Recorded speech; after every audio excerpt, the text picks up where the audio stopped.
Man, my name is Ulysses and I'm an addict. I'd like to thank Jillian for actually come share my experience, strength, and hope on the 8th step. So the step 8 says we made a list of all persons we had harmed and became willing to make amends to them all. Step 8 is a test of our newfound humility. Our purpose is to achieve freedom from the guilt that we've carried. We want to look the world in the eyes with neither aggressive nor fear. So I like to stay away from the war stories, but I got to bring y'all into my life, let y'all know a little bit how I got here. This year was the year I came up on 30 years clean.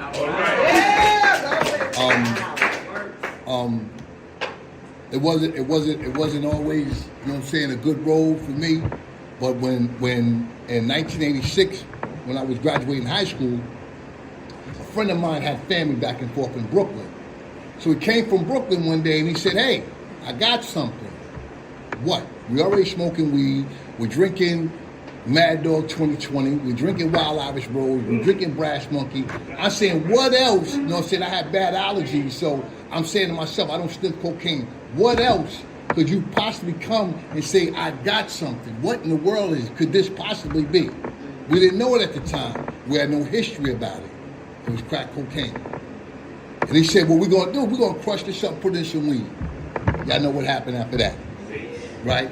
Then people started saying, you know, this went on for about 8 months. And what I realized back then was, at the time, it was socially acceptable.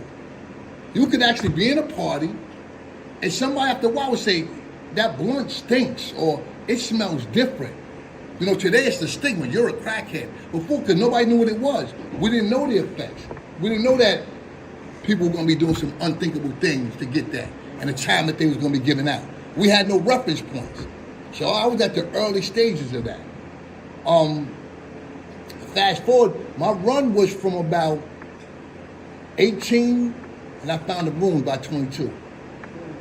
I parked right there. Because it was enough time, I saw enough. It was like every day I was having a garage sale. And I was the addict that I would come to you and barter my jewelry, my stuff, and then come back and rob you. Or come back and do some other crazy stuff. I come from one town, pull up, grab stuff and pull off. And people start saying, we're gonna hurt him. You know what I'm saying? Other people that was in my life that had some love for me was like, you need to stop. You know, you need to really slow down and check yourself. And I tell you what my bottom was I was coming from Manhattan one day, and I saw a guy when I was running up the subway. He was laying there with a board, and it said, help, wanted food. And I said to myself, how did someone get there to be laying on the ground, begging and asking for help? I soon found out how that could happen. So this goes back to the time when they first gave out the debit cards. I'm talking about 86, 88. So my mother and me were going somewhere. She didn't know how bad my addiction was. And she pulled up the Chase Manhattan Bank. And she said, could you go get this from me out of here? And I said, what is this? And she's like, here's my card. And I go in the bank and I put it in. I punch in the numbers. I'm going to remember the numbers. And I see her balance. And I give her money. That was like a Wednesday night. It was around Thanksgiving. So the next night I said, only one. I'm only going to spend $20. I blow the money. So now I'm like, I want to get out. I got a light bulb moment. I got to get that credit card, that debit card. So now it's Thanksgiving, my mom is cooking. I'm up there, hey mom, how's everything? Slip into the bathroom, go get her card, go to the bank. I'm only gonna spend $100. I'm only gonna spend $100. I spend $100. That's like 11, 12, 1 o'clock. I'm gonna spend another $100. Hit me. So about 5 o'clock in the morning, I come back. Now she done went to sleep, woke up, still cooking Thanksgiving dinner. I walk in and I said, you know what? I'm bold now, because now I already know I'm in trouble. So this is my mother. I'm gonna challenge her. I walk in, I say, Mom, I got a problem. Boom, I throw a credit card, a debit card on the table. So she's cooking and she looked back at me, she looks at the table, she's trying to register what I'm saying. Then when she noticed it, she's like, nah, I know you didn't. So then I go downstairs, I hear pots and pans and everything, Now that bum that was on the street, I'm realizing this now. I'm crashing. I'm messed up. My older brother had ran into a Narcotics Anonymous meeting, and he was clean. And I can't even sleep. I'm wired. So I hear him come in. And I'm just laying in the bed from like 9, 10 in the morning, 1 in the afternoon. I'm just laying there. If anybody experienced it, I'm not going to sleep because I'm too high. But I'm hearing everything that's going on. And I hear my mother tell my brother, get him and get him out of here. He can't stay in my house no more. And my brother said, let me go talk to him. And he came back there. He said, I got a place I want to take you in Amityville, like Albany Avenue. I'm like, dude, that's where I was getting back from. He was like, nah, it's an NA meeting. And he wound up introducing me to the NA meetings. And when I went in, I said, you're taking me to a place where everybody here is on drugs. Only thing I could possibly do is find a connection. What are you bringing me here for? So I sat down and I gave it a minute. I said, let me give it a minute. And I heard the speaker speak. As soon as he started speaking, I immediately identified with him. And I heard the speaker say, identify with the pain. Don't compare. And when I left, my brother said, you on your own. I said, what you mean? He said, they gave you a meeting list and they wrote their names down. If you want somebody, you call somebody. He left. And I went in and I was embarrassed to even see my mother. And I made 90 meetings in 90 days after that. And I'm in the Deer Park area, so it was a white church on Deer Park Avenue. And I would walk there because my license was revoked, suspended. I used to get tickets and rip them up. I didn't know it was a carbon copy. I'm like, well, cop, you give me this ticket, I'm gonna show you. But it went to Albany, so the cops told me, listen, we see you, we just, you know what I'm saying, we're just gonna take your car now.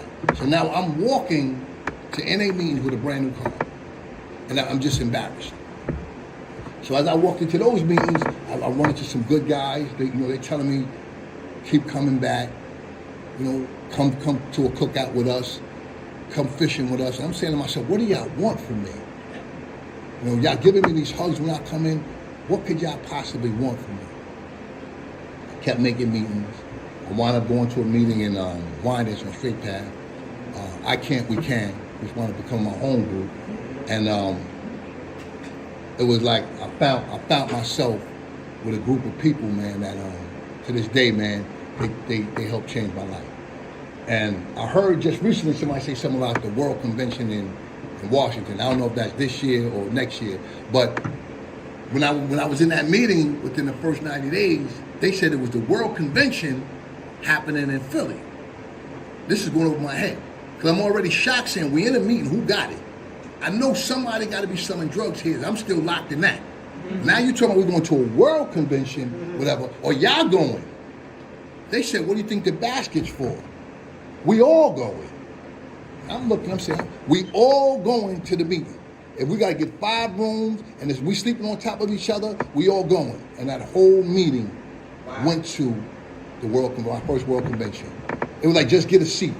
If you got gas money, cool. If you got anything to contribute, they went there. Some people got all the newcomer passes. They had rooms set up for us.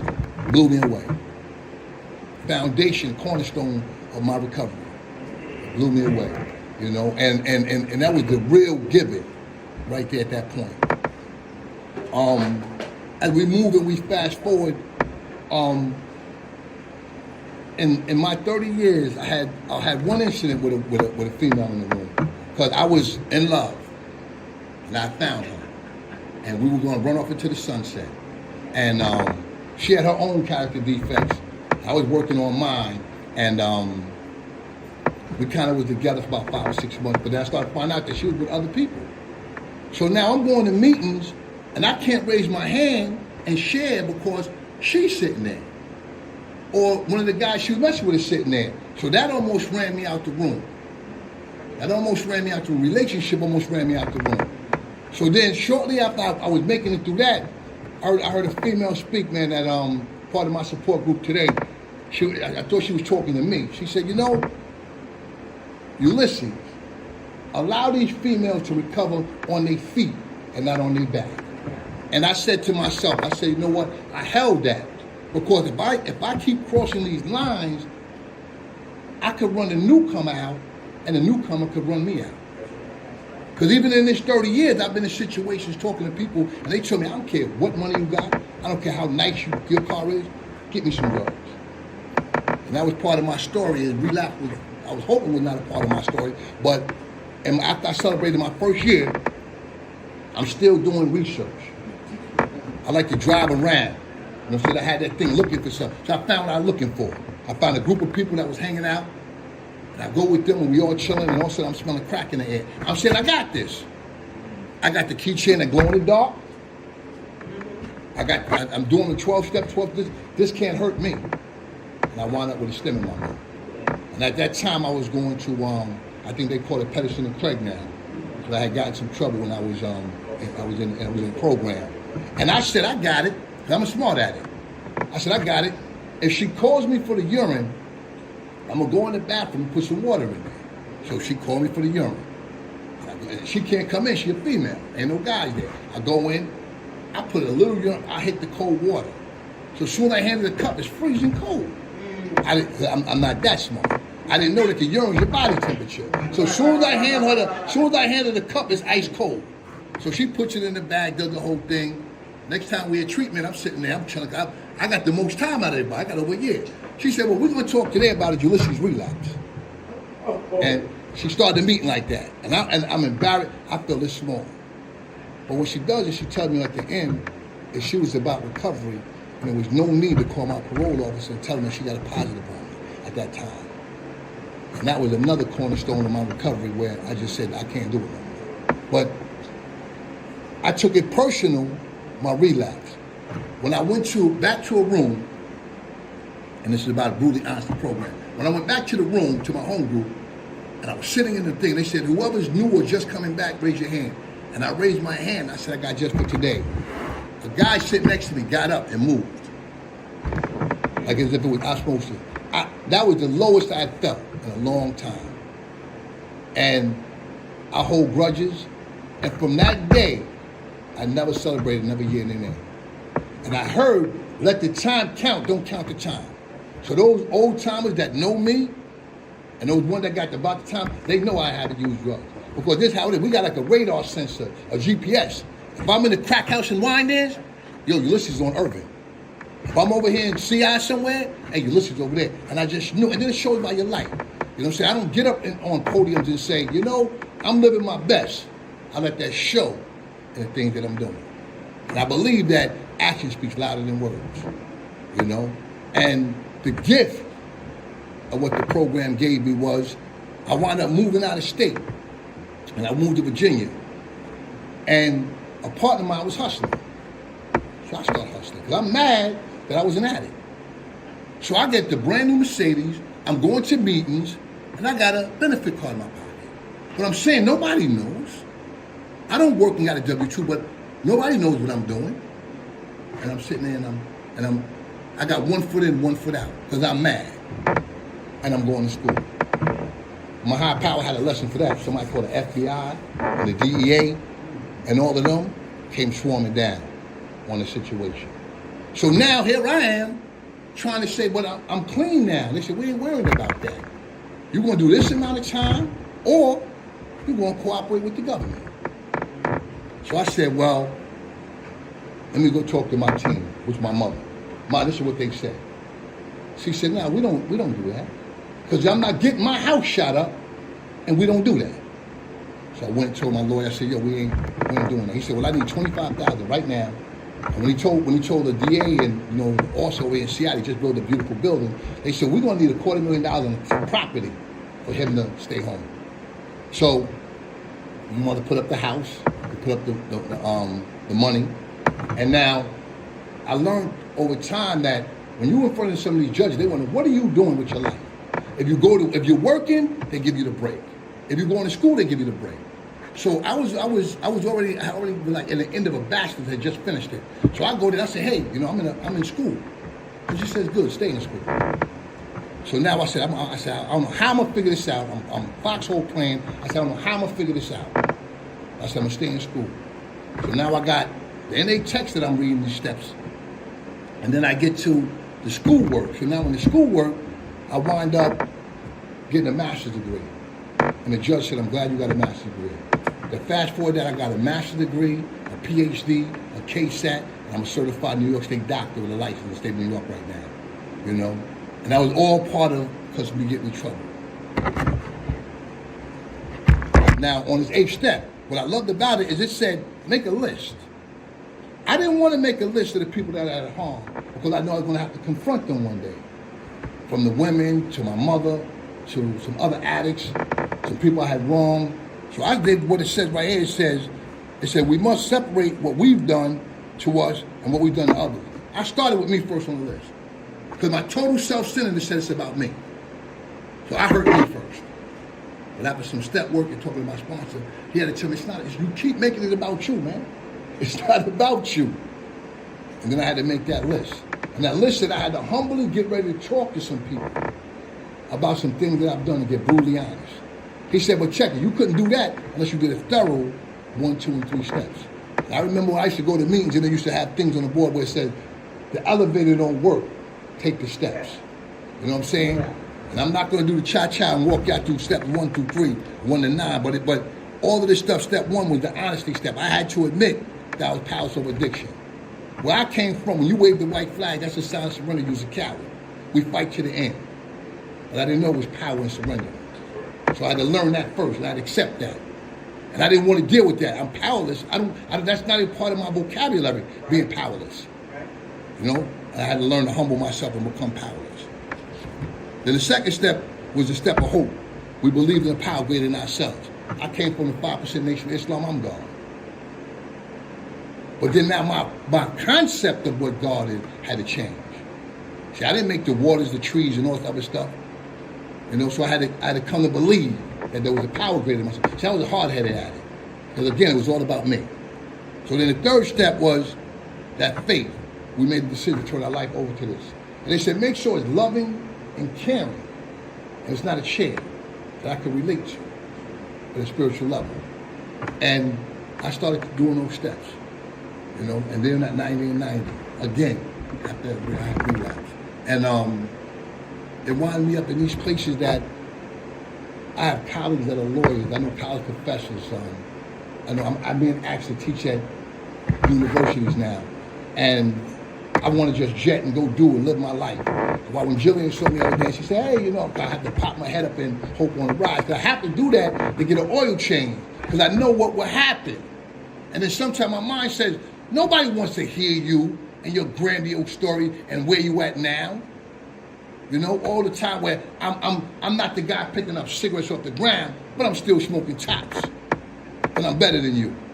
You know, and I had to bring myself back that I knew throughout the years to make yourself accessible to some meetings. Give this out. Because I come and say, well, everybody in here is on fentanyl. They don't know what it is to use crack. Because my mind, I'm going to use anything that I can to disconnect myself with the money. Because that's the type of addict I am. I do telehealth, my job, I sit home, I'm on the phone. I'm booked every day. When she hit me with the message last night, you going to go to the meeting? I'm part of my mind, like, no, I'm not going to meeting.